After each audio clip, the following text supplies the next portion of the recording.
A paz do Senhor, povo de Deus. Eu me chamo Alisson Moreno e sejam bem-vindos ao canal Nefesh Haim. Hoje continuaremos a leitura do capítulo 14 do livro de Gênesis. Hoje nós entenderemos como Ló foi parar na cidade de Sodoma. Saberemos também quem foi o homem que veio avisar Abrão que Ló tinha sido levado cativo pelos mesopotâmios. Gênesis capítulo 14, versículo 2, diz assim: E eles tomaram Ló, filho do irmão de Abrão, que habitava em Sodoma, e os seus bens, e partiram. E veio um que havia escapado, e contou a Abrão, o hebreu, pois ele habitava na planície de Manre, o amorreu, irmão de Escol, e irmão de Aner, e estes eram confederados de Abrão. E quando Abrão ouviu que o seu irmão foi levado cativo, ele armou seus servos, treinados, nascidos na sua própria casa, 318, e os perseguiu até Dan. E ele se dividiu contra eles, ele e seus servos, à noite, e os feriu, e os perseguiu até Obá, que está à esquerda de Damasco. E ele trouxe de volta a todos os bens, e também trouxe novamente o seu irmão Ló, e seus bens, também as mulheres e o povo. A tradução que eu estou usando é a King James Fiel, 1611, que na minha opinião é a melhor bíblia de estudo que tem. Então o texto começa nos dizendo que Ló, ele já não morava nas cidades da campina. Ele já não morava mais em tendas. Ló, o texto vai nos dizer que Ló, ele já morava na cidade de Sodoma. A cidade a qual o Senhor tinha dito que os homens daquela cidade eram maus perante aos olhos dele. Mas por algum motivo Ló decidiu morar naquela cidade. O texto ele não nos diz quanto tempo tinha se passado da separação de Abrão até a guerra dos reis da Mesopotâmia, nas terras de Canaã. Porém, se pegarmos o capítulo 16 do livro de Gênesis, versículo 3, lá vai dizer que Sarai, depois de 10 anos que ela e Abrão viviam nas terras de Canaã, ela pensou em dar sua serva Agar como mulher de Abrão, que seria algo que aconteceria um tempo depois desta guerra. Então essa guerra se iniciou dentro desse período de 10 anos, onde Abrão estava nas terras de Canaã. Infelizmente, não podemos afirmar uma data ou um ano específico, mas através desse texto de Gênesis capítulo 16, versículo 3, temos um período específico, que é esse período de 10 anos, que foi o período da sua primeira peregrinação nas terras de Canaã, a descida ao Egito, a subida novamente às terras de Canaã, a separação de Abrão e Ló, e enfim a guerra dos mesopotâmios contra os cananeus. Durante esse período, Abrão e Ló se tornaram homens muito ricos, e este foi o motivo da separação entre Abrão e Ló. E na minha opinião, foi a riqueza de Ló que fez ele sair das tendas para morar em cidade. Lembramos que quando Ló chegou nas terras da campina, as terras de Canaã passavam por uma grande fome.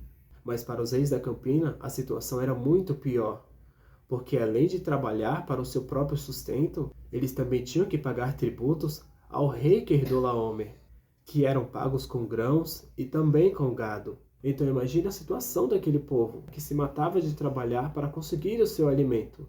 E a maior parte e a melhor parte era mandada para a Mesopotâmia, deixando a pior parte para ser dividida entre o rei, sua família, depois os soldados que faziam a segurança das cidades e só depois era repartida com o povo, dificultando cada vez mais a vida dos moradores da campina.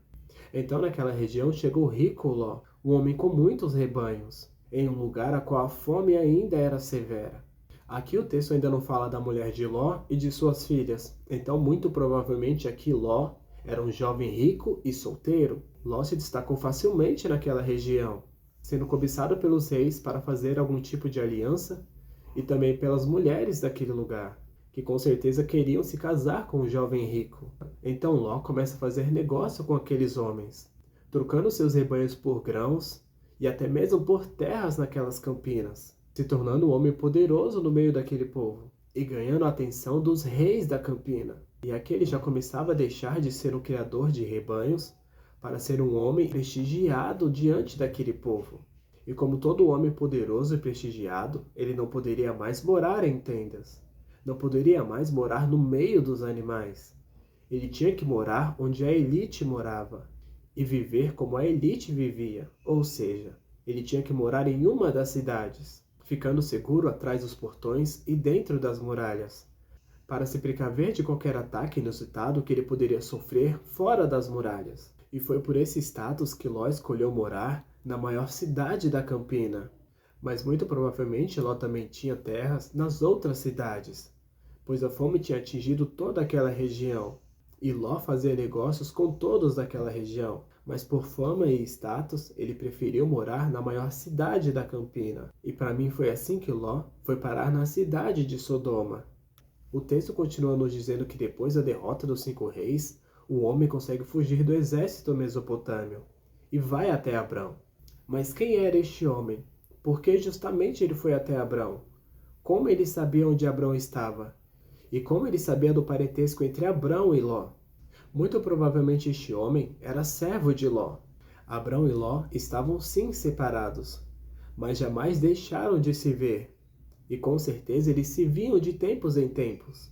E este servo é uma prova disso. Por isso ele vai diretamente a Abrão.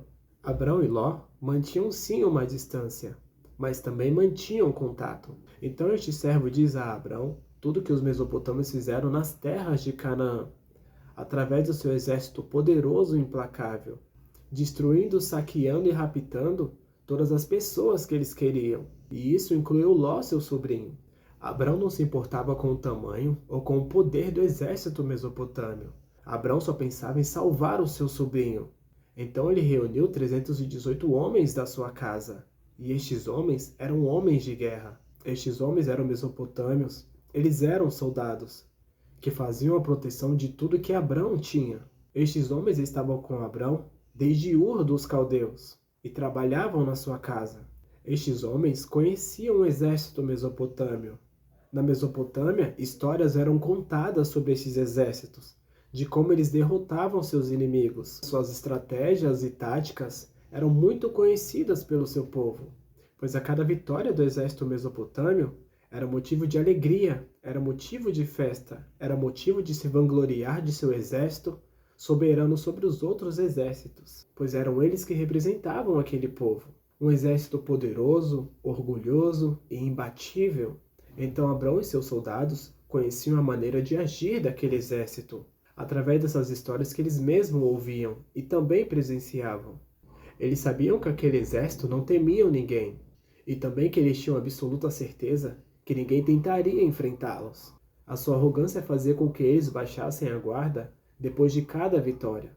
E seria essa arrogância e confiança excessiva que Abrão e seu exército usaria contra o exército mesopotâmio.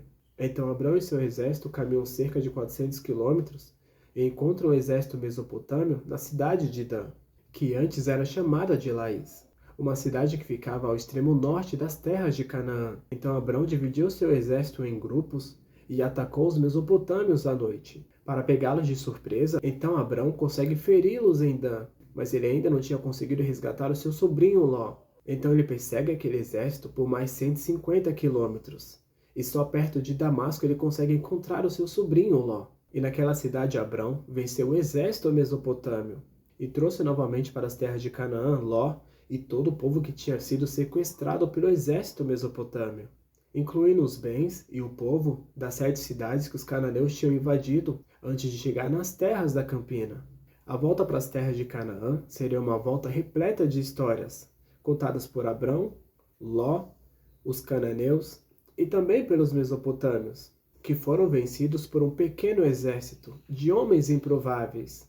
A história que eles contariam para o seu povo não seria mais uma história de vitória ou de conquista, mas seria uma história de derrota e de total humilhação, sendo derrotados por um exército a qual eles não conheciam e eram muito inferior ao exército que eles tinham. Homens improváveis como eu e você, mas liderados por Deus, conseguimos vencer qualquer batalha e também qualquer situação, pois aquele que nos chamou para a batalha, ele garante a nossa vitória.